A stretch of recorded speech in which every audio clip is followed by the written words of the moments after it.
નમસ્કાર મિત્રો, શેરબજાર ગુજરાતી યુટ્યુબ ચેનલમાં તમારા બધાનું સ્વાગત છે. મિત્રો, જો તમે શેરબજારમાંથી રેગ્યુલર ઇન્કમ કરવા માંગતા હો તો બધા જ રોકાણકારો સારા એવા ડિવિડન્ડ મેળ આપતી કંપનીના શેરમાં રોકાણ કરવા માંગે છે. અને જો કંપની એવી કોઈ કંપની મળી જાય કે જે દર વર્ષે રોકાણકારોને ₹100 વધુનું ડિવિડન્ડ આપતી હોય તો રોકાણકારને મોજ જ મોજ થઈ જાય.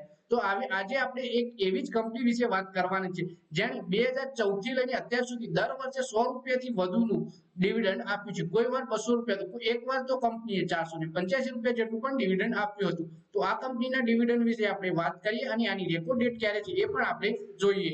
તો મિત્રો, આપણે કંપની વિશે વાત કરીએ. કંપની છે Oracle financial service software limited. આના ડિવિડન્ડ વિશે આપણે વાત કરીએ.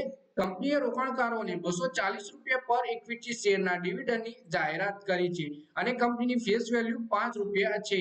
અને આ એક ઇન્ટિમ ડિવિડન્ડ છે. પછી આની રેકોર્ડ ડેટ વિશે વાત કરીએ આપણે. કંપનીએ આ ડિવિડન્ડની રેકોર્ડ ડેટ 7 મે 2024 નક્કી કરી છે. એટલે જો તમારે ₹240 નું એક શેર ઉપર ડિવિડન્ડ મેળવવું હોય તો તમારે 7 મે 2024 પહેલા આ શેરમાં ખરીદી કરવી પડે. અને જો તમારા જોડે શેર હોય કંપનીના તો 7 મે 2024 સુધી આ શેરમાં રોકાઈ રહેવું પડે તો તમને આની ₹240 નું ડિવિડન્ડ મળે.